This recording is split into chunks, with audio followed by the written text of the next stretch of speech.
सभी प्यारे प्रशिक्षकों को मैं नमस्कार। आप सभी का हमारे चैनल टीएसपी क्लासेस में एक बार फिर से बहुत बहुत स्वागत है। तो दोस्तों, आज हम इस वीडियो में बात करने वाले हैं यूपी डीएलएड अर्थात बीटीसी थर्ड सेमेस्टर के तृतीय प्रश्न पत्र साइंस के बारे में बात करेंगे। दोस्तों, जैसा कि आपको पता है और आप पिछली क्लास ले भी चुके होंगे कि हम इसके पहले बहुविकल्पी प्रश्न सारा करा चुके हैं। जो इसके पहले का क्लास है उसमें सारे बहुविकल्पी प्रश्न कराए गए हैं। अगर आप बहुविकल्पी प्रश्न को नहीं देखे होंगे तो प्लेलिस्ट बनाई गई है राजन सीरीज के नाम से। विज्ञान अर्थात साइंस का राजन सीरीज के नाम से थर्ड सेमेस्टर का बनाया गया है प्लेलिस्ट। वहां से आप जाकर के प्लेलिस्ट से पिछली क्लास देख सकते हैं, ले सकते हैं। बहुत ही अच्छी तरीके से प्रत्येक ऑप्शन के बारे में चर्चा करते हुए चीजों को पढ़ाया गया है, जिससे कि आपकी सारी चीजें अच्छे से क्लियर हो जाए। सारे ऑप्शन को बताने का मतलब ये हो जाता है कि कभी भी अगर क्वेश्चन का पैटर्न चेंज करता है या क्वेश्चन कुछ ऐसा बनाता है जो कि हमारे उस ऑप्शन में ही आंसर होते हैं, तो हमको वो सुविधा हो जाती है कि अगर हम चारों ऑप्शन के बारे में जानते रहते हैं। जिसे कभी भी कोई प्रश्न अलग उससे बना दिया और ऑप्शन वही रहेगा, तो उसी ऑप्शन में से कुछ ऐसे प्रश्न बन जाते हैं। जैसे कोई दे दिया नहीं में आंसर, नहीं में प्रश्न पूछा है तो अगली बार पूछ लिया कि इनमें से कौन सा है, ऐसी समथिंग कुछ भी प्रश्न हमारे बन सकते हैं। तो जब हम प्रत्येक ऑप्शन के बारे में जानते रहते हैं तो हमें चीजें और भी क्लियर हो जाती हैं। ठीक है, तो आपको बताया जा चुका है, पढ़ाया जा चुका है। जो भी बहुविकल्पी प्रश्न थे 177 प्रश्न थे, इसको हम करा चुके हैं। आज जो हम बात करेंगे वो अति लघुत्तरी प्रश्न के बारे में बात करेंगे और कोशिश करेंगे कि एक ही क्लास में आपकी सारी अति लघुत्तरी प्रश्न हम खत्म कर दें। पूरी कोशिश रहेगी कि एक ही क्लास में सारे अति लघुत्तरी प्रश्न को खत्म कर दिया जाए। थोड़ा समय ज़रूर लगेगा लेकिन कोई बात नहीं है। एक ही क्लास में खत्म करने से सुविधा ये होती है कि आप जब भी एक क्लास लेते हैं तो उसमें सारे आपके प्रश्न मिल जाते हैं। ठीक है? तो पूरी कोशिश रहेगी कि एक ही क्लास में खत्म कर दिया जाए। तो दोस्तों, अगर आप हमारे चैनल में नए होंगे तो प्लीज़ चैनल को सब्सक्राइब कर लीजिएगा और अपने दोस्तों के साथ शेयर अवश्य कर दिया करिए। और सबसे बड़ी चीज़ तो कि बेल आइकन को प्रेस कर देंगे तो जब भी यहाँ से आप क्लास जाएगी, जो भी क्लासेस रहेंगी जाएंगी, तो वो आपके पास नोटिफिकेशन मिल जाएगा, जिससे कि आपको आसानी होगी। ठीक है, तो चलिए दोस्तों, हम लोग स्टार्ट करते हैं।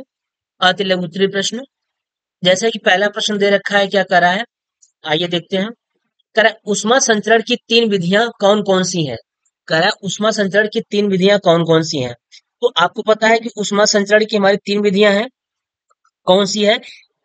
एक होती है चालन विधि, दूसरा संवहन विधि और तीसरा विकिरण विधि। ये आपके प्रश्न 2023 में पूछा है। आपका चालन विधि हो गया, चालन विधि। दूसरा संवहन, संवहन विधि।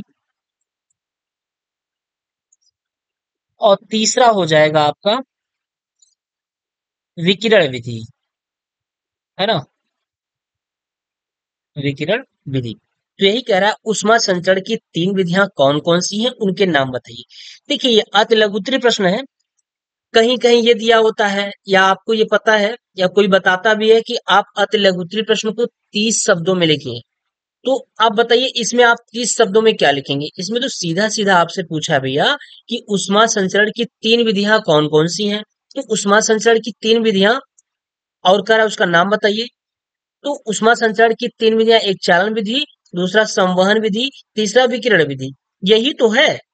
अब इसमें आप और क्या बता सकते हैं? कुछ भी नहीं। जरूरी नहीं है कि 30 शब्द में ही लिखा जाए। जरूरी ये होता है कि प्रश्न किस टाइप का बन रहा है। अब जैसे इसमें चालन विधि है, चालन विधि किस में प्रयोग की जाती है उष्मा संचरण की? तो ये ठोसों में होता है। संवहन हो गया, विकिरण हो गया, यानी कोई जल में हो जाता है, विकिरण संवहन आपका जल में हो जाता है, विकिरण आपका क्या हो जाता है, सूर्य के प्रकाश के द्वारा जो किरणें आती हैं उसमें इसका प्रयोग किया जाता है। तो इसमें आप 30 शब्दों में आपको कुछ भी नहीं लिखना है, एक नंबर का प्रश्न होता है। ठीक, तो जरूरी नहीं है कि आप हमेशा 30 शब्द में ही लिखें। हाँ, कुछ प्रश्न ऐसे होते हैं जिसमें लगता है कि हाँ इसमें हमको लिखना होगा थोड़ा सा, तो उसमें आप 30 शब्दों में लिख सकते हैं। ठीक,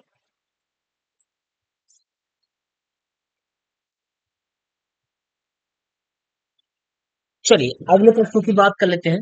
कह रहा है रेगिस्तान का जहाज किसे कहते हैं। ये प्रश्न 2018 और 2023 में पूछा गया है।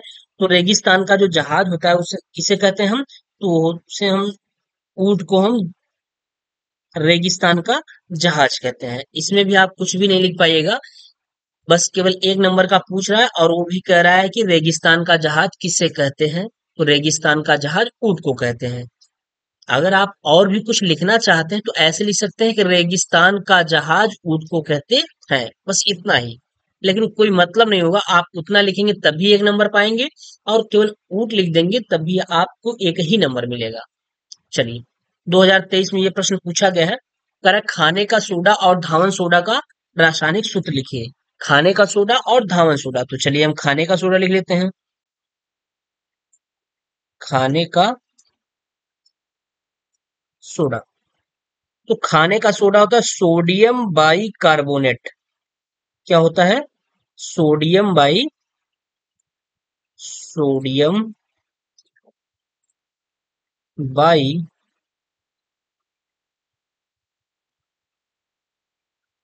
कार्बोनेट। ठीक, एक मिनट थोड़ा सा चार्जिंग लगा दें।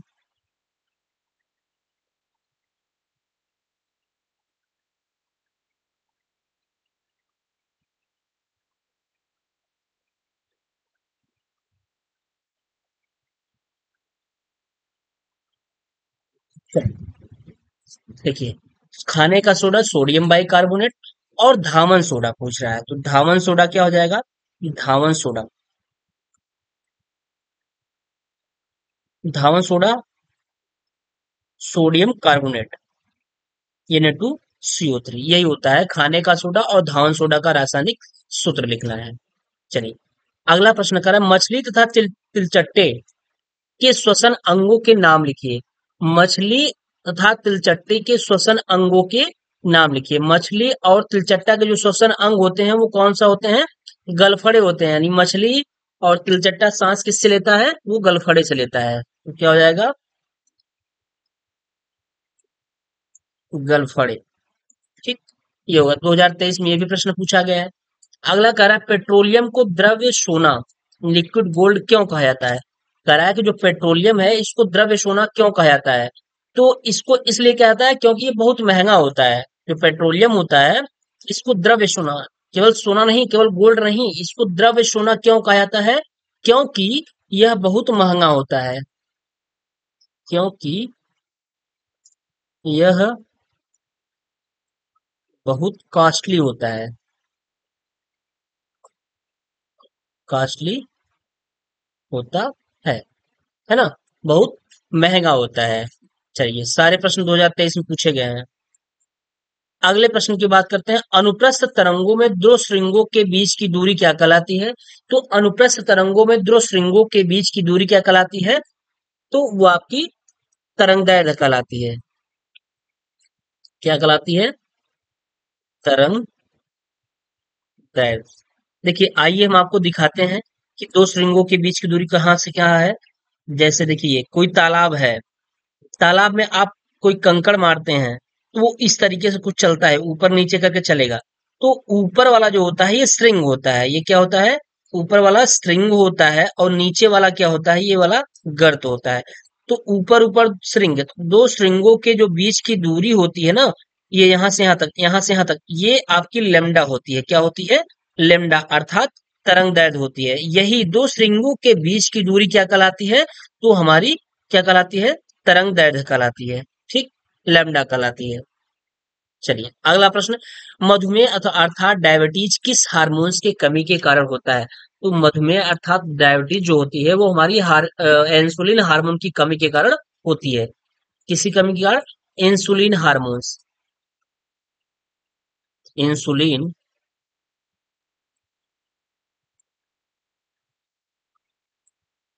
हार्मोन, इंसुलिन हार्मोन की कमी के कारण,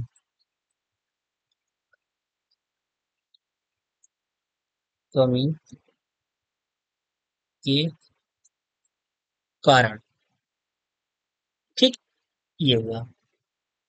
अगला प्रश्न कर रहा है, मधुमेह अर्थात डायबिटीज क्या है, लक्षण लिखिए। तो जो मधुमेह हमारी एक क्या है, एक एक प्रकार की बीमारी है।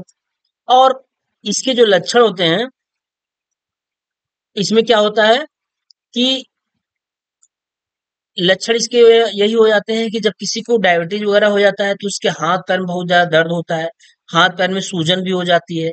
ठीक है, बहुत तरीके की बीमारी हो जाती है और बहुत ही खतरनाक बीमारी हो जाती है। तो मधुमेह जो हमारी होती है, मधुमेह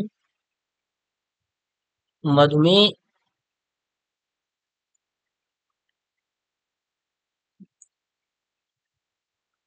मधुमेह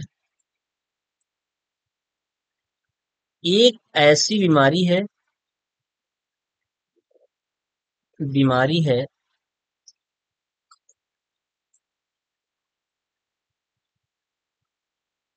जिससे व्यक्ति के रक्त में जिससे व्यक्ति के खून में या रक्त में व्यक्ति के रक्त में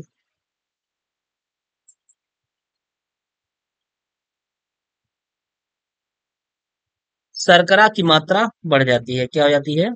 शर्करा की मात्रा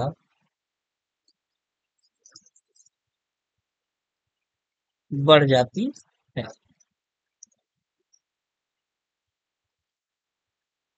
और यह इंसुलिन हार्मोन की कमी के कारण होता है। इंसुलिन हार्मोन की कमी के कारण होता है।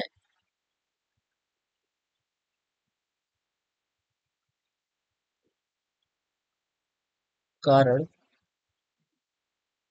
होता है।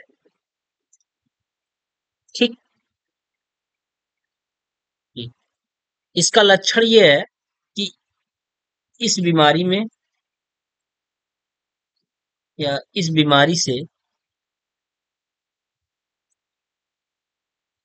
इस बीमारी से व्यक्ति के हाथ पैर में दर्द,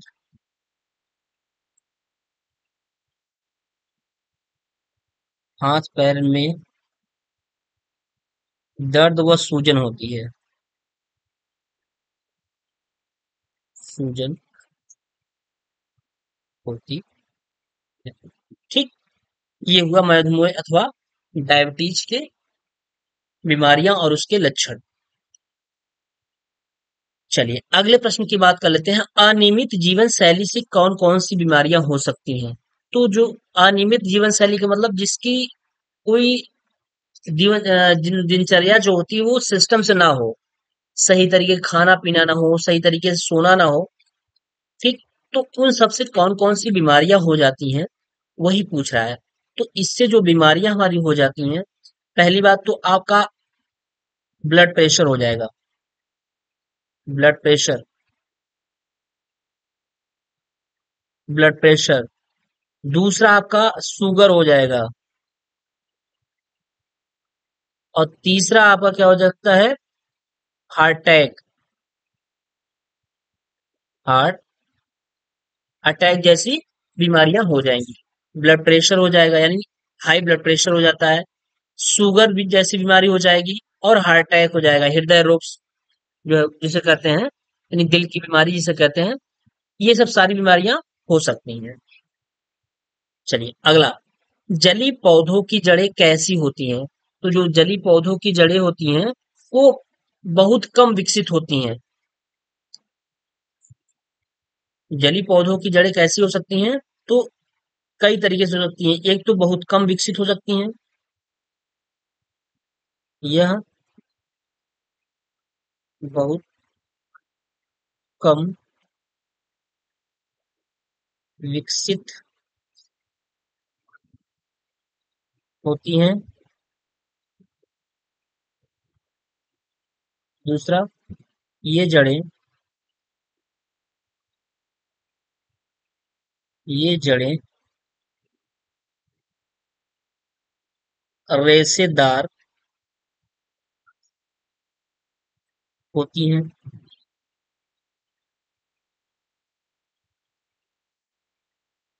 और तीसरे की बात कर लें तो इसमें मूल रोम अनुपस्थित या कम विकसित होता है। इसमें मूल रोम कम विकसित होता है। ठीक। ये जलीय जड़ों की एक तरीके से अपनी प्रॉपर्टी कह लीजिए इसको या डिसएडवांटेज कह लीजिए, ये उनके बारे में है। अगला प्रश्न कह रहा है मछलियों में श्वसन हेतु कौन सा अंग पाया जाता है। कह रहा है मछली जो सांस लेती हैं वो किस अंग से सांस लेती हैं। तो जो मछली होती है वो गलफड़ा के द्वारा सांस लेती है। मछलियों में श्वसन, तो इसमें लिखेंगे मछलियों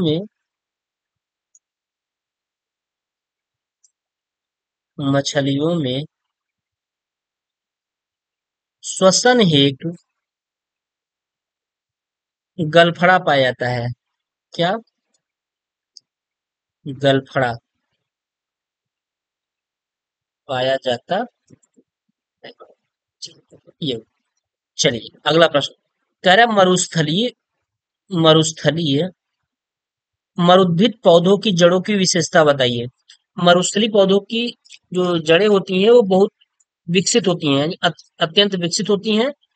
और ये अल्फा अल्फा नामक पौधों की जड़ें जो होती हैं 130 फीट गहरी होती हैं। और कभी कभी क्या होता है कि ये जड़ें जो होती हैं मांसल होकर के जल संचयन भी करती हैं। इसीलिए तो कहा गया है कि मरुस्थल में क्या होता है कि पानी की मात्रा बहुत कम पाई जाती है और वहां भी अपने जो पौधे होते हैं उनकी जो पत्तियां होती हैं वो किस रूप में रूपांतरित हो जाती है, कांटों के रूप में रूपांतरित हो जाती हैं, जिससे कि क्या हो, कम से कम जल का वाष्पोत्सर्जन हो। तो चलिए कह रहा है मरुस्थलीय मरुद्भिद यानी पौधों की जड़ों की विशेषता। तो पहली विशेषता ये लिख लीजिए कि ये जड़ें ये जड़ें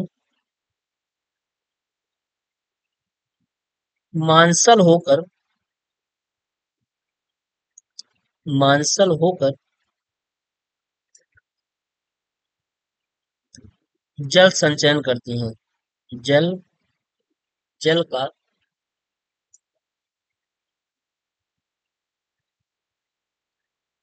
जल का संचय करती हैं। संचय करती हैं। दूसरी बात कि मरुस्थली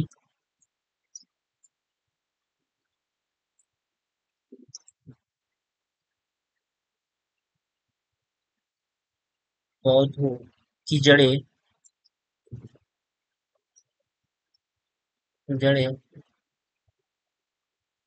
अत्यंत विकसित होती हैं।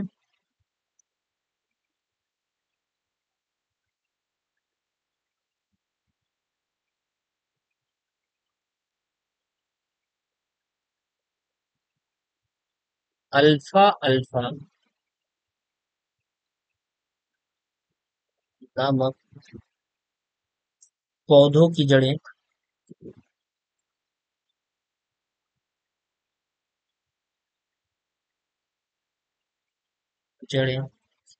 130 फीट गहरी होती हैं। क्या होती हैं? 130 फीट गहरी होती हैं। ठीक है। ये मरुस्थली अर्थात मरुद्भिद पौधों की जड़ों की विशेषता होती है कि पहले ये जड़ें मांसल होकर जल का संचयन करती हैं। बहुत सारी चीजें हैं जिसके बारे में आप लिख सकते हैं कि ये जो पौधे होते हैं ये अपने पत्तियों को कांटों के रूप में रूपांतरित कर लेते हैं। क्योंकि क्योंकि जल का वाष्पोत्सर्जन कम से कम हो सके। ठीक है, तो बहुत सारी विशेषताएं हैं, आप इसी को भी लिख सकते हैं। अगला कह रहा है बैकलाइट का उपयोग बताइए। बैकलाइट का उपयोग कहाँ कहाँ किया जाता है। तो बैकलाइट का उपयोग जो होता है रेडियो में किया जाता है। किसमें?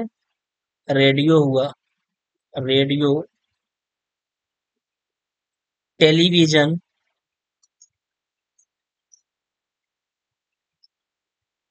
आदि आदि बनाने में, आज के केस बनाने में, आज के केस मतलब बॉडी बनाने में, बॉडी तथा बाल्टी आदि बनाने में की जाती है। ठीक। जो रेडियो या टेलीविजन देते हैं देखते हैं उसकी जो बॉडी होती है वो बैकेलाइट की ही बनाई जाती है। ठीक है। बाल्टी हो गई, बाल्टी भी किसकी बनी होती है? बैकेलाइट का ही बनी होती है। अगला, प्रोड्यूसर गैस तथा वाटर गैस का सूत्र बताइए। कह रहा है प्रोड्यूसर गैस व वाटर गैस का सूत्र। तो चलिए प्रोड्यूसर गैस के बारे में बता लेते हैं। Producer gas, producer carbon monoxide के साथ जब हम नाइट्रोजन का अपक्रिया कराते हैं तो ये दोनों हमारे क्या हो जाते हैं? प्रोड्यूसर गैस हो जाते हैं। प्रोड्यूसर गैस कौन से हैं? कार्बन मोनोऑक्साइड प्लस नाइट्रोजन के अणु। फिर उसके बाद पूछ रहा है वाटर गैस। तो वाटर गैस जो होता है ये कार्बन मोनोऑक्साइड के साथ हाइड्रोजन के अणु मिला दिए जाते हैं। तो ये आपका वाटर गैस हो गया और ये प्रोड्यूसर गैस हो गया, कार्बन मोनोऑक्साइड और प्लस N2। और वाटर गैस आपका क्या हो गया? कार्बन मोनोऑक्साइड प्लस H2 हो गया। चलिए अगला प्रश्न करा, हीरा के दो उपयोग बताइए। करा हीरा के दो उपयोग। सबसे बड़ा उपयोग तो आप ये देखते होंगे जब आप जाते होंगे दुकान पे कांच ओच लेने, तो वहां पे उनकी जो कांच को काटने के लिए होती है, जो चाकू टाइप बनी होती है उसमें हीरा का ही प्रयोग किया गया होता है। हीरा जैसे चीजों का प्रयोग किया जाता है। तो हीरा के दो उपयोग, पहली बात तो हीरा कांच काटने में, यानी यह इसका उपयोग कांच काटने में होता है। किसमें? कांच काटने में। दूसरा, आभूषण निर्माण में।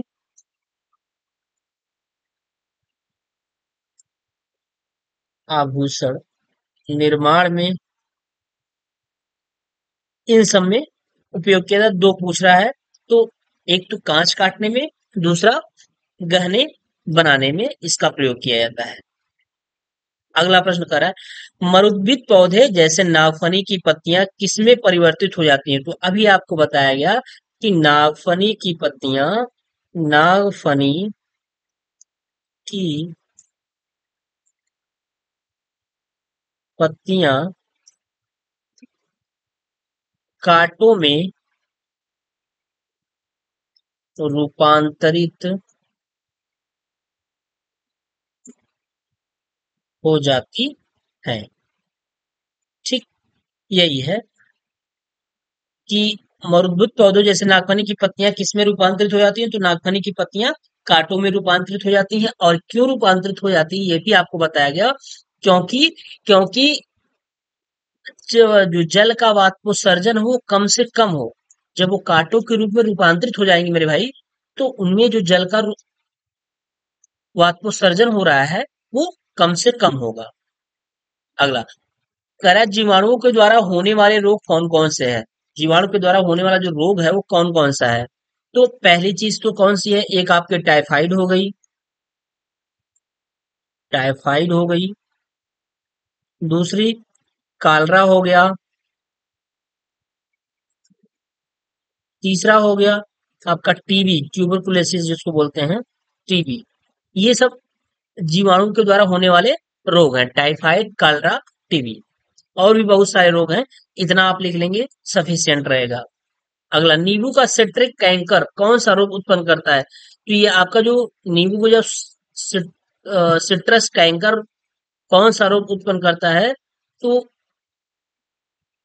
ये जो आपका है ये जीवाणुओं से संबंधित रोग उत्पन्न करेगा। किससे? जीवाणु से संबंधित संबंधित रोग उत्पन्न करता है। रोग उत्पन्न करता है, यानी जितने भी जीवाणु से संबंधित रोग होंगे उसको ये उत्पन्न करेगा। अगला, दूध को दही में बदलने वाला जीवाणु कौन सा है? कि आप सबको पता है कि आपका ये लैक्टो बैसिलस जीवाणु होता है। कौन सा होता है? लैक्टो लैक्टो बैसिलस जीवाणु, है ना। यही जीवाणु है। दूध को दही में बदलने वाला जीवाणु लैक्टोबैसिलस बैसिलस जीवाणु है, जो दूध को दही में बदल देता है। अगला प्रश्न कह रहा है, लाभदायक जीवाणु के नाम लिखिए। ऐसे कौन कौन से जीवाणु हैं जो हमारे लिए लाभदायक हैं? तो एक तो आपका ऊपर वाला ही हो गया, एक आपका यही हो गया। कौन सा? एक तो लैक्टोबैसिलियस, लैक्टोबैसिलस हो गया, लैक्टोबैसिलस हो गया। दूसरा राइजोबियम, राइजोबियम, लेग्यूमिनोरेस, लेग्यूमिनोसेरम,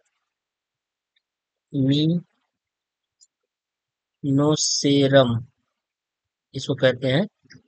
और एक हो गया नाइट्रोमोनास भी होता है आपका। कौन सा? नाइट्रोमोनास। ठीक। ये सब जो जीवाणु होते हैं, ये लाभदायक होते हैं। ठीक। चलिए अगला कह रहा है, सूक्ष्म जीवों का अध्ययन विज्ञान के किस शाखा के अंतर्गत किया जाता है? तो जो सूक्ष्म जीव है, उसका अध्ययन विज्ञान के किस शाखा के अंदर अंतर्गत किया जाता है? तो वो आपका होता है माइक्रोबायोलॉजी के अंतर्गत। किसके अंतर्गत? माइक्रोबायोलॉजी। माइक्रोबायोलॉजी, इसको बोलते हैं सूक्ष्म जैविकी।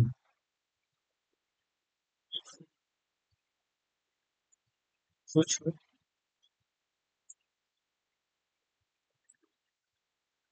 जैविकी,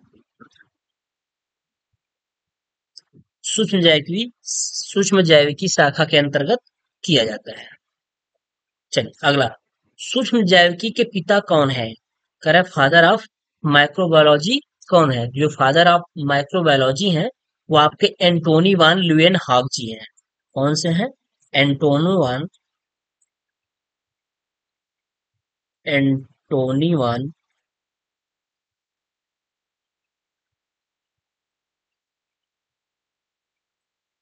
ल्यूएन हाग।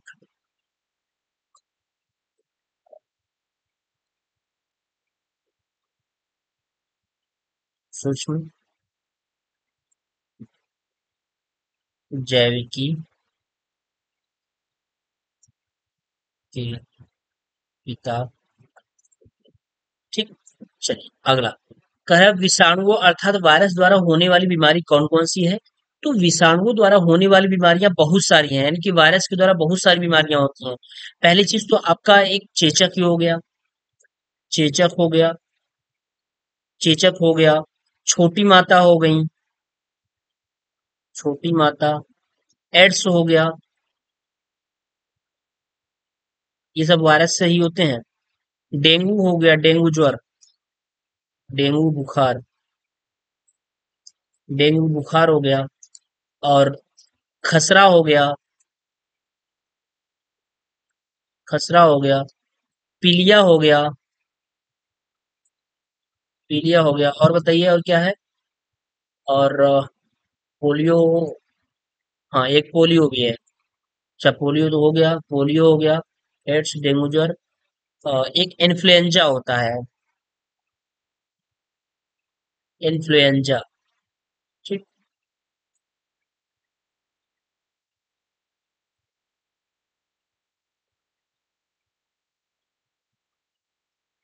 इन्फ्लुएंजा,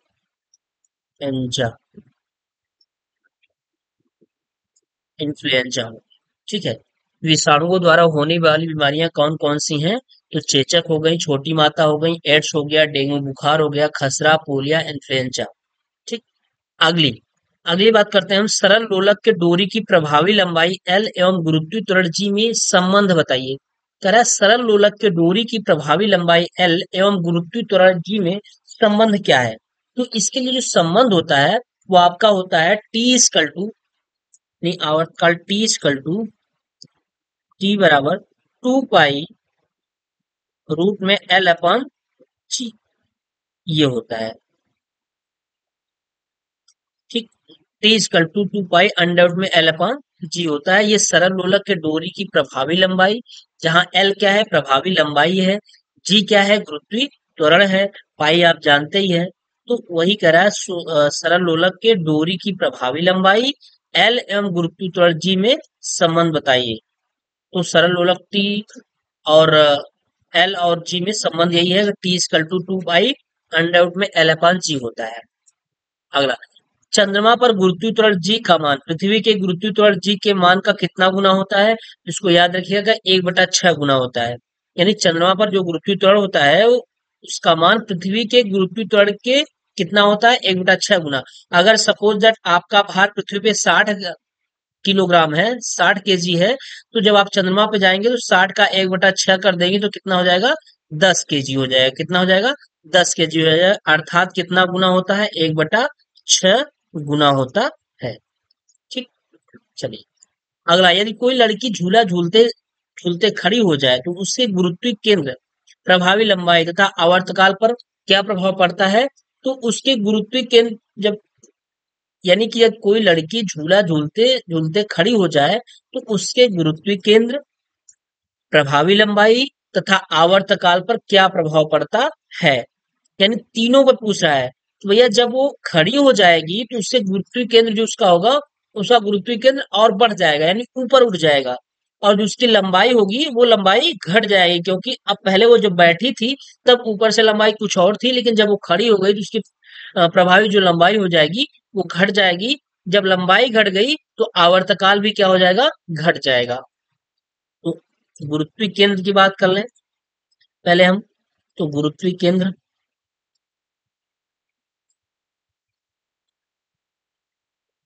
गुरुत्व केंद्र क्या हो जाएगा? ऊपर उठ जाएगा। ऊपर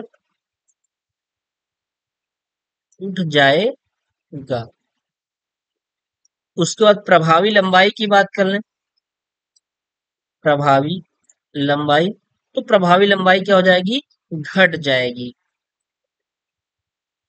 घट जाएगी। आवर्तकाल की बात कर लें। जब प्रभावी लंबाई घट जाएगी तो आवर्तकाल भी क्या हो जाएगा? आवर्तकाल भी घट जाएगा। ठीक, ये होगा। आवर्तकाल भी घट जाएगा, प्रभावी लंबाई भी घट जाएगी। चलिए, अगला प्रश्न करा है, यांत्रिक तरंगे कितने प्रकार की होती हैं? तो ये यांत्रिक तरंगे होती हैं वो आपकी दो प्रकार की होती हैं। कई बार चर्चा किया गया है। एक आपका अनुदैर्ध्य तरंग होता है, दूसरा अनुप्रस्थ तरंग होता है। एक आपका हो गया अनुदैर्ध्य तरंग, अनुदैर्ध्य तरंग, और दूसरा क्या होता है? अनुप्रस्थ तरंग। क्या? अनुप्रस्थ, अनुप्रस्थ तरंग। ठीक, ये। तो यांत्रिक तरंगे दो प्रकार की होती हैं। एक अनुदैर्ध्य तरंगे होती हैं और एक अनुप्रस्थ तरंगे होती हैं। अनुदैर्ध्य तरंगे किसी चीज को ठोकेंगे पीटेंगे तो आपको पता चलेगा। और अनुप्रस्थ तरंगे जो होती हैं, जैसे जल वगैरह हुआ, इन सब में किसी कोई कंकड़ वगैरह मारिए तो वहां पे अनुप्रस्थ तरंगे उत्पन्न होती हैं। और ठोसों में दोनों प्रकार की तरंगे उत्पन्न होती हैं। उसके अंदर अनुदैर्ध्य हो जाती है, बाहर अनुप्रस्थ हो जाती है। ठीक है। तो अनुदैर्ध्य तरंग किसे कहते हैं? अब कह रहा है अगला प्रश्न 28, अनुदैर्ध्य तरंग किसे कहते हैं?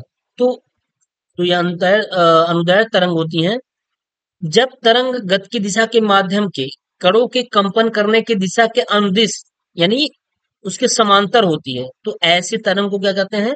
अनुदैर्ध्य तरंग कहते हैं। यानी हम इसको लिख सकते हैं, जब तरंग गति की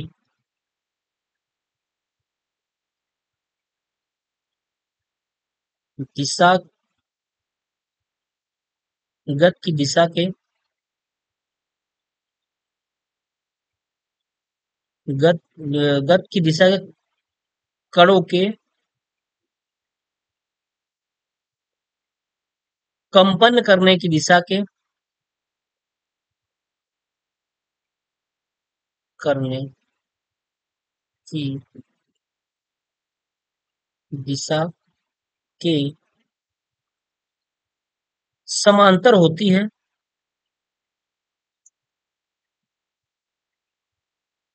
होती है। तो ऐसी तरंग को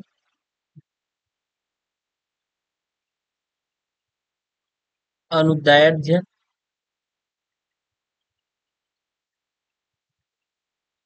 तरंग कहते हैं। क्या कहते हैं? ऐसी तरंग को अनुदैर्ध्य तरंग कहते हैं। ठीक है। अब अगर अनुप्रस्थ तरंग पूछ रहा है तो अनुप्रस्थ तरंग जस्ट इसका अपोजिट हो जाएगा। अब ये जो समांतर था अब ये किससे कैसे हो जाएगा? लंबवत हो जाएगा। कैसा हो जाएगा? ये लंबवत हो जाएगा। जैसे अनुदैर्ध्य आपका समांतर चल रहा था, कणों के कंपन की दिशा के समांतर चल रहा था, तो ये आप कैसा चलेगा? लंबवत चलेगा। है ना?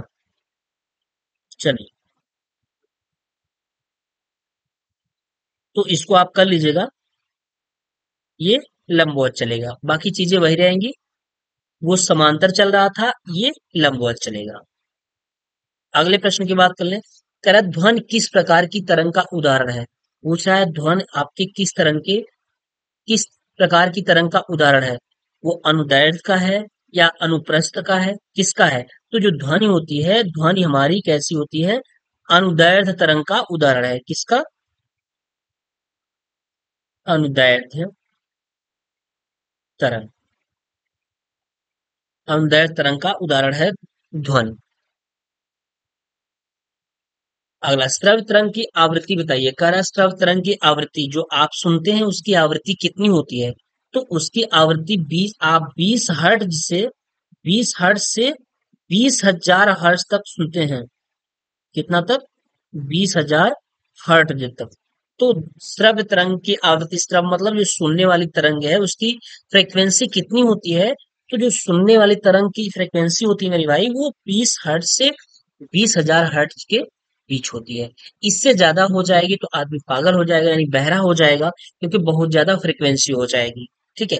इससे कम का वो अनुभव ही नहीं कर पाएगा। इससे कम का आपका कुत्ता वगैरह, जो चमगादड़ वगैरह होते हैं, ये सब उन सब चीजों को अनुभव कर लेते हैं। जैसे कि जब भूकंप वगैरह आता है तो सबसे पहले कुत्ते वगैरह को पता चलता है। क्यों? क्योंकि वो आभास कर लेते हैं, उनकी जो फ्रीक्वेंसी होती है वो 20 हर्ट्ज से कम होती है। तो उस चीज को वो आभास कर लेते हैं और सबसे पहले वही भागते हैं। ठीक। चलिए, अगला कह रहा है पराश्रव तरंग की आवृत्ति बताइए। कह रहा है पराश्रव तरंग की आवृत्ति। तो जो पराश्रव तरंग की आवृत्ति होती है ना, वो इस श्रव्य तरंग यानी 20 से 20,000 हर्ट्ज तक होती है। लेकिन पराश्रव जो होती है 20,000 हर्ट्ज से अधिक होती है। तो यहाँ हम लिखेंगे 20,000 हर्ट्ज से अधिक।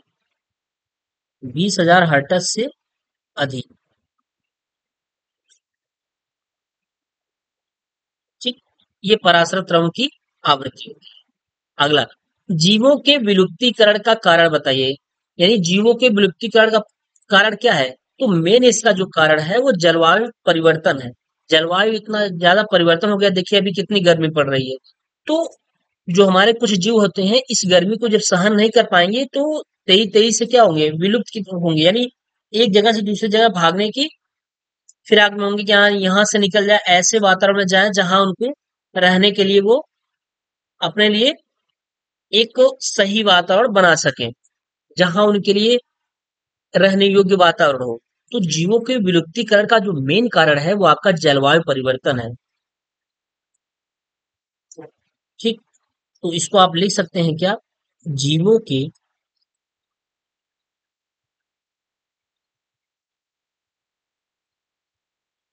विलुप्तीकरण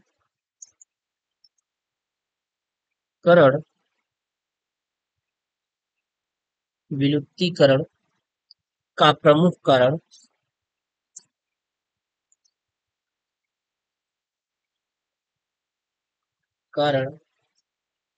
है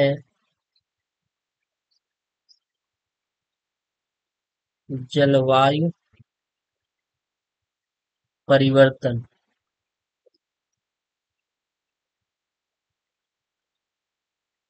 वही जीव वही जीव पृथ्वी पर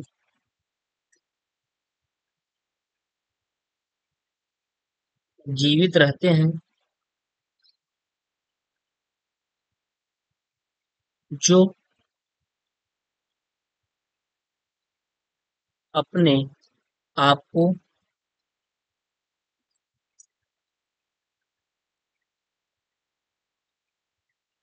जलवायु के अनुरूप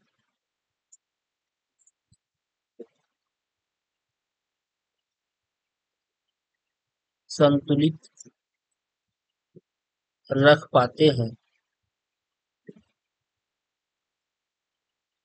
जैसे आपके जो विलुप्त हैं, जैसे क्या हो गया, गिद्ध हो गया। जलवायु में इतना परिवर्तन हो गया कि ये सब विलुप्त हो गए। गिद्ध हो गया, सर्पगंधा हो गया, बाज हो गया, ये सब विलुप्त हो गए हैं क्योंकि जलवायु में इतना ज्यादा परिवर्तन हो गया कि ये छोड़ के भाग गए यहाँ से।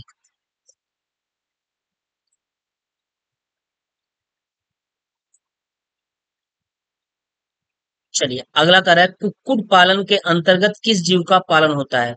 तो कुक्कुट पालन के अंतर्गत कौन सा आता है? मुर्गी पालन होता है। जो मुर्गी पालन होता है वो कौन सा, उससे क्या होता है, वो कुक्कुट पालन के अंतर्गत आता है। इसको लिख सकते हैं मुर्गी का पालन, यानी मुर्गी पालन। कुक्कुट के अंतर्गत मुर्गी पालन आता है। ठीक, मुर्गी पालन। चलो अगला, हरित क्रांति के जनक कौन है? तो हरित क्रांति के जो जनक हैं वो वो आपके बोरलाग जी हैं। इनका पूरा नाम होता है Norman E, Norman E Borlaug.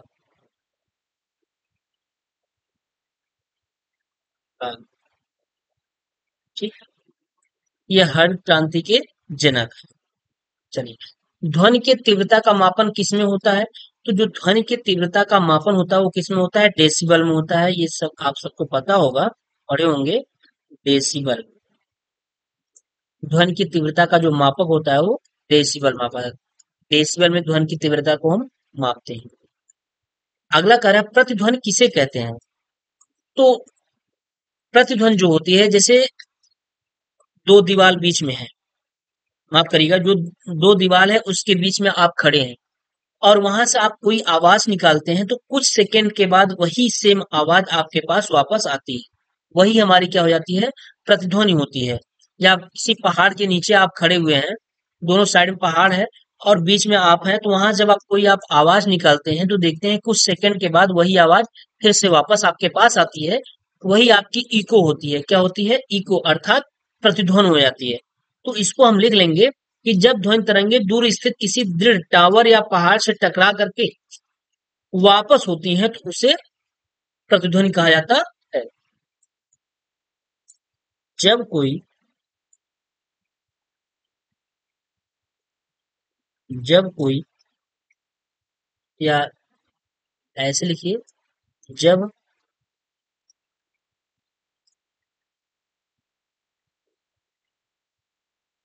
जब ध्वनि तरंगे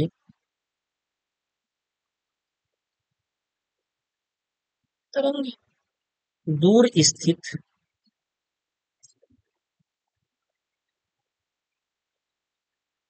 दूर स्थित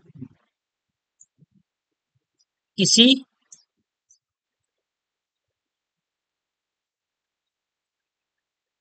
दृढ़ टावर या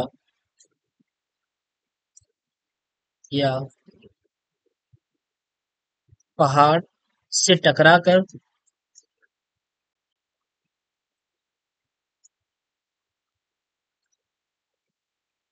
पहाड़ से टकराकर परावर्तित होती हैं,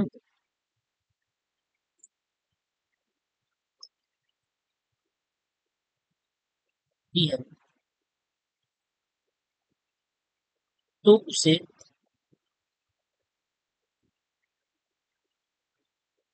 प्रतिध्वनि कहते हैं। तो उसे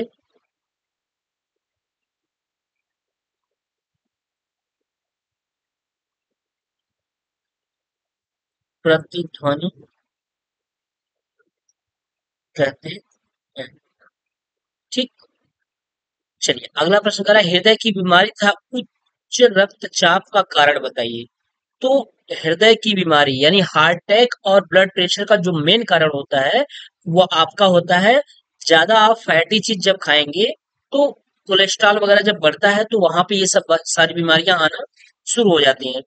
जब कोलेस्ट्रॉल बढ़ेगा, और कोलेस्ट्रॉल बढ़ता कैसे है कि जब कोई चीज ऐसा आप खाइए जिसमें वसा की मात्रा ज्यादा हो। वसा का जब आप ज्यादा सेवन करेंगे तो कोलेस्ट्रॉल बढ़ेगा, जब कोलेस्ट्रॉल बढ़ेगा तो हाई प्रेशर और हार्ट अटैक के चांस बढ़ जाते हैं।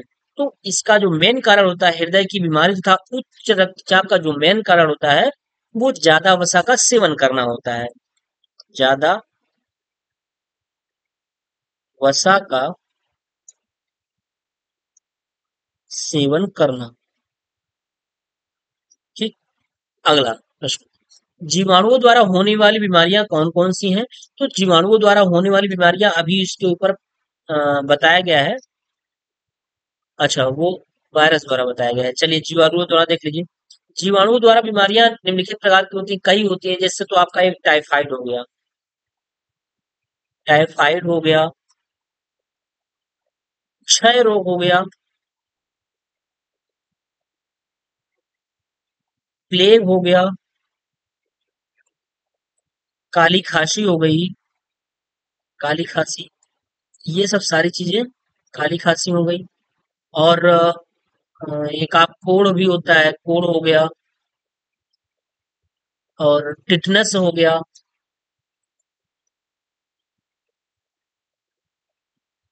टिटनेस हो गया। ये सब सारी चीजें क्या होती हैं? जीवाणुओं द्वारा होने वाली बीमारियां होती हैं। टाइफाइड, क्षय रोग, प्लेग, काली खांसी, कोढ़, टिटनेस। ठीक है। चलिए अगले प्रश्न की तरफ चलते हैं। कह रहा, आवर्तकाल किसे कहते हैं? आवर्तकाल किसे कहते हैं? ठीक। तो एक दोलन पूरा करने में जो समय लगता है उसे ही हम क्या कहते हैं? आवर्तकाल कहते हैं। आवर्तकाल बराबर एक बटा आवृत्ति। तो हम लिख सकते हैं एक दोलन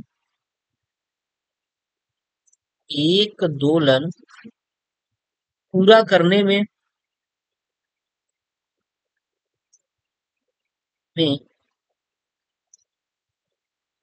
लगे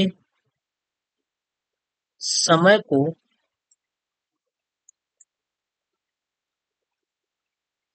आवर्तकाल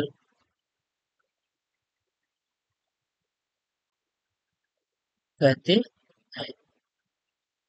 टी बराबर एक बटा एन, यानी आवृत्ति बराबर एक बटा आवर्तकाल कह लीजिए, या आवर्तकाल बराबर एक बटा आवृत्ति होता है। तो एक दोलन पूरा करने में लगे समय को आवर्तकाल कहते हैं। अगर जब ये आवृत्ति और आवर्तकाल में संबंध पूछेगा तब आप लिखिएगा, ऐसे नहीं लिखना है आपको। मैं केवल आपको मैं ऐसे बता दे रहे हैं कि आवृत्ति बराबर क्या होता है, एक बटा आवर्तकाल होता है। यहाँ पे ये पूछा है कि आवर्तकाल किसे कहते हैं, तो आवर्तकाल सीधा सीधा आपको लिख देना है कि एक दोलन पूरा करने में लगे समय को हम क्या कहते हैं? आवर्तकाल कहते हैं। चलिए अगला, आवृत्ति तथा आवर्तकाल में संबंध बताइए। देखिए यहाँ पूछ लिया आवृत्ति तथा आवर्तकाल में संबंध। तो आवृत्ति और आवर्तकाल, आवृत्ति एन बराबर होता है क्या? एक बटा आवर्तकाल टी। यहाँ एन क्या है? ये है आवृत्ति है, आवृत्ति है। और ये टी क्या है? ये आपका है आवर्तकाल। तो आवृत्ति बराबर एक बटा आवर्तकाल, ये आवृत्ति और आवर्तकाल में संबंध है। अगला प्रश्न कर, अपस्रव्य तथा पराश्रव तरंगों में अंतर बताइए। कर अपस्रव तथा पराश्रव तरंगों में अंतर बताइए, क्या अंतर है? तो जो अपस्रव और पराश्रव तरंग है, एक तो आपका बहुत कम रेंज का तरंग है और एक बहुत हाई रेंज का तरंग है। जो अपस्रव होता है, अपस्रव्य 20 हर्ट्ज से कम आवृत्ति का तरंग होता है। अपस्रव्य 20 हर्ट्ज से कम फ्रीक्वेंसी का फ्रीक्वेंसी का अपस्रव 20 हर्ट्ज से कम आवृत्ति का यानी फ्रीक्वेंसी का तरंग होता है,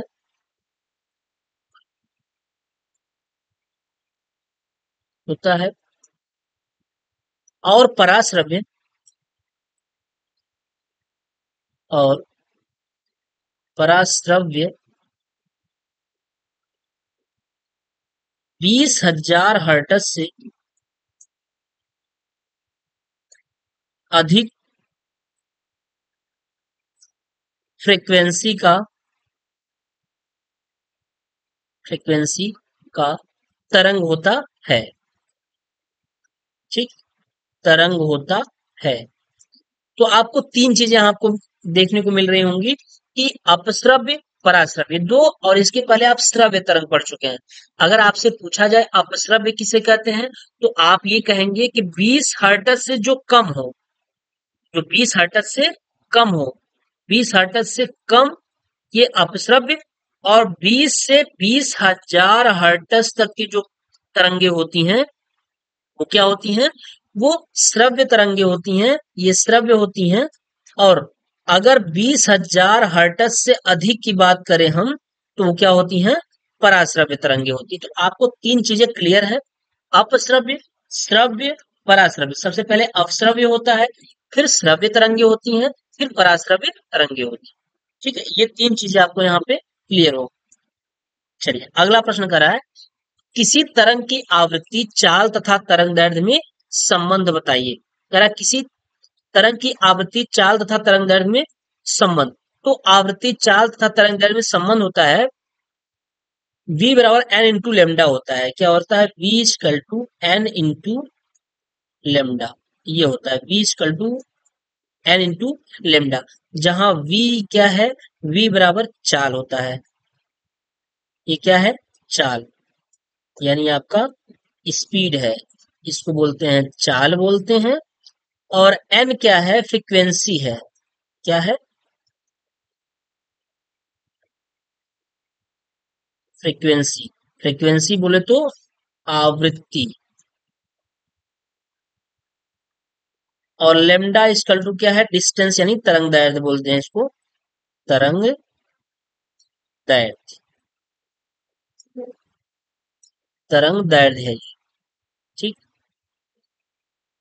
चलो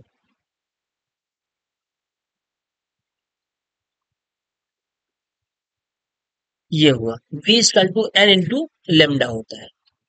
चलिए अगला प्रश्न करा, यांत्रिक ऊर्जा किसे कहते हैं? क्या? यांत्रिक ऊर्जा। करा यांत्रिक ऊर्जा किसे कहते हैं? तो यांत्रिक ऊर्जा क्या होता है?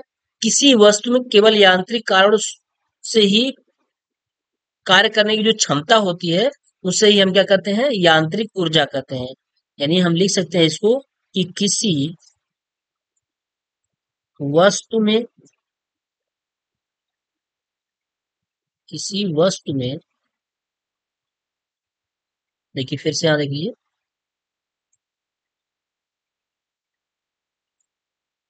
किसी वस्तु में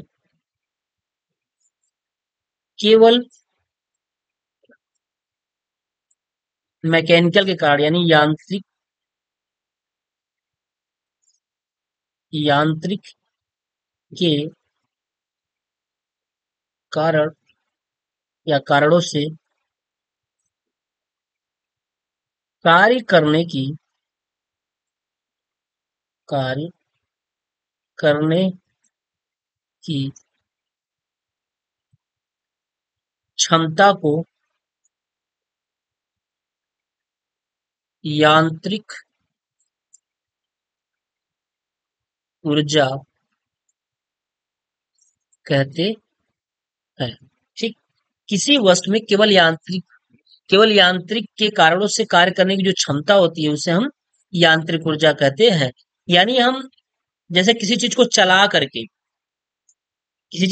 करके जब हम उससे कार्य करते हैं, जैसे कूटी मारने वाली मशीन होती है, जब हम उसको चला करके उससे जो कार्य करते हैं, तो वही जो उसकी जो क्षमता होती है, वही उसकी यांत्रिक ऊर्जा का होती है। हम किसी चीज को चला करके स्वयं के द्वारा जो कार्य करते हैं, तो जो कन्वर्ट हो जाती है, वही हमारी क्या हो जाती है? वो यांत्रिक ऊर्जा हो जाती है। अगला कह रहा है, प्रतिध्वनि सुनाई देने के लिए ध्वनि उत्पादक और परावर्तक तल के बीच की न्यूनतम दूरी कितनी होनी चाहिए? इसको आप लोग याद रखिएगा कि जो इसको न्यूनतम दूरी होती है, वो 16.6 मीटर होती है। कितनी होती है? 16.6 मीटर। यानी ये प्रतिध्वनि जो उत्पन्न होता है, जैसे दो दीवार है, दो दीवार के बीच में आप खड़े हैं, तो आपसे जो दीवारों का जो डिस्टेंस है ना, वो कितनी होनी चाहिए? वो 16.6 मीटर का डिस्टेंस होना चाहिए, तब आपको प्रतिध्वनि अच्छी तरीके से उत्पन्न होगा।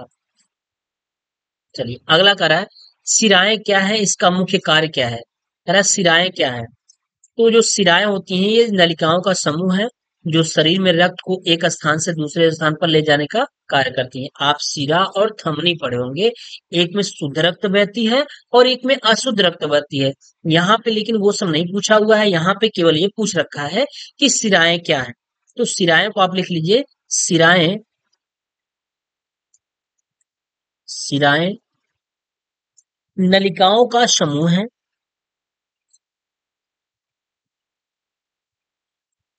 नलिकाओं का समूह है,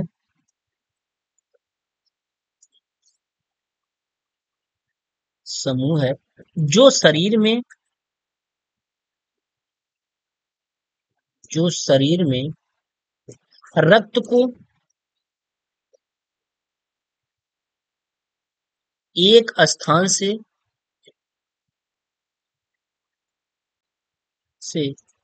दूसरे स्थान पर, दूसरे स्थान पर ले जाने का कार्य करती हैं, ले जाने का कार्य करती है। एक तरीके की ये ब्लड की वाहक नलिका है, यानी जो ब्लड आपका होता है, ब्लड इन्हीं के माध्यम से पूरी बॉडीज में जाता है। तो हमने बताया कि शिराएं और धमनियां होती हैं, एक में शुद्ध रक्त बहती है, एक में अशुद्ध रक्त बहती है। तो यहाँ शिराएं क्या है, इसका मुख्य कार्य क्या है, ये बता दिया गया है। अगला है प्रतिवर्ती क्रिया के दो उदाहरण लिखिए। कह रहा है प्रतिवर्ती क्रिया के दो उदाहरण। तो प्रतिवर्ती क्रिया, जैसे आप गोली, बंदूक से जब गोली चलाते हैं, तो आप गोली मार रहे हैं सामने की तरफ, गोली सामने की तरफ निकलती तो है, लेकिन आपको उसके बदले एक बैक में आपको एक बल प्रतीत होता है, यानी एक झटका महसूस होता है। महसूस ही नहीं, झटका लगता भी है। जब गोली तेजी से निकलती है बंदूक से, तो उसके जस्ट अपोजिट साइड में आपको पीछे की तरफ झटका लगता है। तो ये प्रतिवर्ती क्रिया है। एक तो आपका ये हो गया। और दूसरी, जब नाव से आप बाहर की तरफ निकलते हैं, तो नाव में आप अपने पैर से पुश करते हैं, तो नाव पीछे की तरफ भागता है और आप आगे की तरफ आते हैं। ये भी एक क्या है, प्रतिवर्ती क्रिया है। तो आप लिख सकते हैं, पहला एक ये लिख लीजिए कि बंदूक से गोली चलाना, क्या, बंदूक से गोली का चलाना, ठीक। और दूसरा आप लिख ले सकते हैं, क्या, नाव से बाहर निकलते समय, नाव से बाहर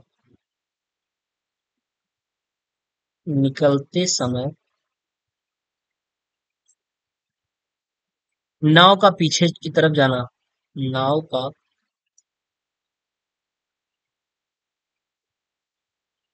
पीछे की तरफ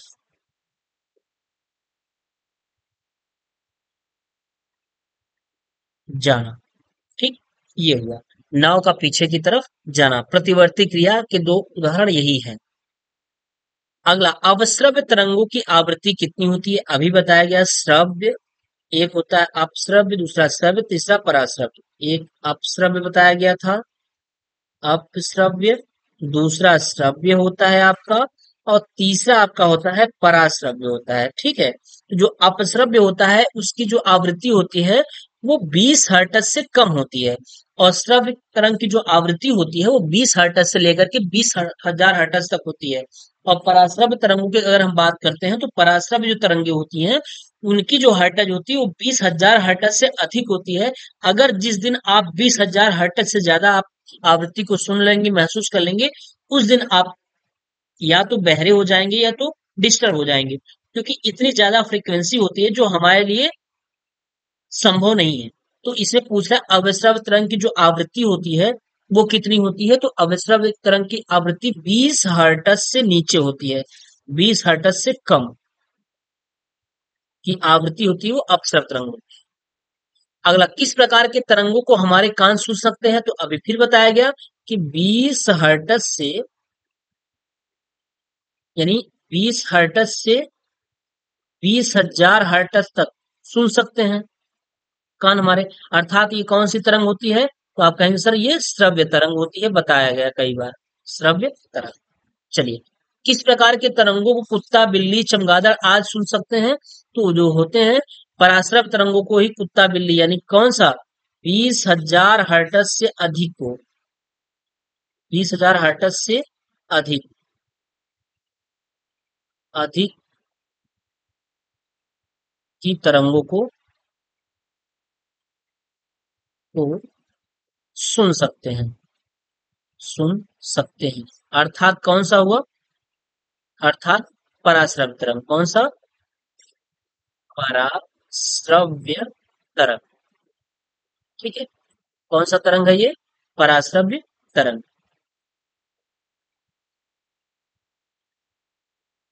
चलिए, अगला, किस किसी पदार्थ में तरंग का संचरण होते समय पदार्थ के कण किस प्रकार की गति करते हैं? तो जो ये पदार्थ की जो गति करते हैं ये सरल आवर्त गति करते हैं। कौन सा? सरल आवर्त गति। ठीक। अगला, एक कंपन में चली गई दूरी को क्या कहते हैं? तो एक कंपन में चली गई दूरी को तरंगदैर्घ्य कहते हैं। क्या कहते हैं? तरंगदैर्घ्य अर्थात लेमडा। क्या कहते हैं? तरंग दैर्घ्य अर्थात लेमडा कहते हैं। चलिए, अगला, वस्तु में कंपन के अधिकतम विस्थापन को आयाम कहते हैं। क्या कहते हैं? आयाम। वस्तु में कंपन के अधिकतम विस्थापन को, जैसे ये कोई दोलन है, कंपन के अधिकतम जहां तक जो सबसे मैक्सिमम चला जाएगा, बहुत तरीके से होता है। इस तरीके से एक आपका यंत्र होता है, इसको यहां से भी हम अधिकतम यानी 1 सेकंड में कंपन, जो एक वस्तु में कंपन के अधिकतम विस्थापन को हम यहाँ भी कर सकते हैं। तो वस्तु में कंपन के अधिकतम विस्थापन को क्या कहते हैं? आयाम, एम्पलीट्यूड कहते हैं, अर्थात आयाम। अगला, 1 सेकंड में कंपन की संख्या को क्या कहते हैं? तो 1 सेकंड में कंपन की संख्या को हम आवृत्ति कहते हैं। क्या? आवृत्ति। क्यों? क्योंकि आवृत्ति बराबर एन बराबर 1/t होता है। यानी 1 सेकंड, टी मतलब इसका जो यूनिट होगी, यूनिट क्या होती है? प्रति सेकंड होती है। तो 1 सेकंड में कंपन की जो संख्या होती है वो क्या कहलाती है? आवृत्ति कहलाती है। एक कंपन में लगे समय को क्या कहते हैं? तो उसे आवर्तकाल कहते हैं। अब उसका अपोजिट हो जाता है आवर्तकाल। क्या हो जाता है? आवर्तकाल हो जाता है। आवर्तकाल अर्थात, यानी टी बराबर जानते हैं, टी बराबर 1/आवृत्ति हो जाती है। तो कह रहा है एक कंपन में लगे समय को क्या कहते हैं? तो उसे आवर्तकाल कहते हैं। फिर कह रहा है किसी तरंग की तरंग दैर्ध्य लेमडा, वेग v तथा आवर्तकाल t में संबंध क्या है? इसमें जो संबंध होता है वो लेमडा बराबर v इंटू टी होता है। क्या होता है? Lambda equal to v into T होता है। बाकी चीजें आपको ऊपर लिखी गई हैं। लेमडा क्या है? तरंगदैर्घ्य है। v क्या है? वेग है। t क्या है? आवर्तकाल है। तो v इक्वल टू, माफ करिएगा, lambda equal to v into T होता है। अगला,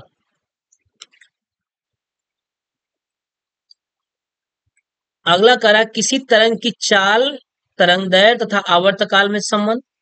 चाल किसमें पूछ रहा है? चाल और तरंगदैर्घ्य व आवर्तकाल में। तो चाल बराबर तरंगदैर्घ्य,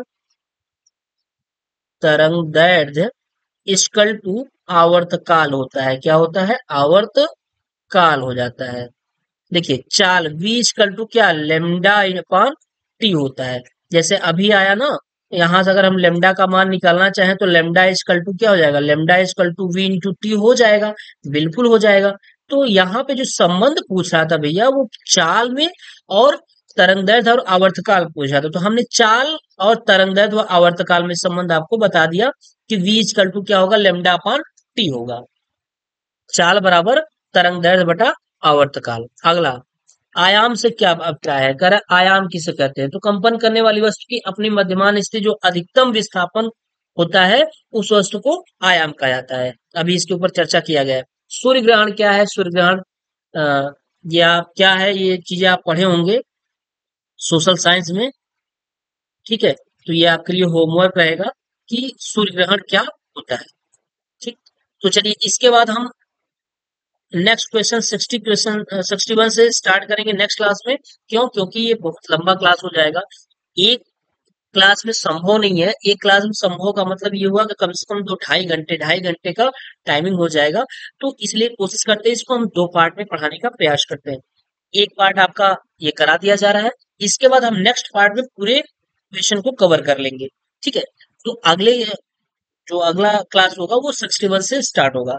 आप तब तक 60 क्वेश्चन को अच्छी तरीके से पढ़ लीजिए।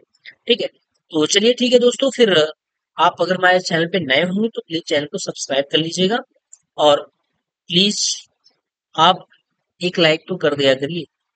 क्लास देखने के बाद आप एक लाइक और कमेंट कर देंगे तो वो हमारे लिए एक बेस्ट फीडबैक का कार्य करता है, यानी हमें एक मोटिवेट करता है कि हाँ बच्चे इस चीज को लाइक कर रहे हैं, कमेंट कर रहे हैं, तो स्वाभाविक सी बात है पढ़ रहे हैं, उनको अच्छी लग रही है। तो इससे हम लोग क्या होते हैं, मोटिवेट होते हैं और भी अच्छी कंटेंट तैयार करने का प्रयास करते हैं कि कितना बेहतर से बेहतर बच्चों को दिया जाए। ठीक है, तो चलिए दोस्तों फिर मिलते हैं नेक्स्ट क्लास में। तब तक के लिए स्वस्थ रहिए, मस्त रहिए और जबरदस्त तरीके से पढ़ाई करते रहिए। ओके।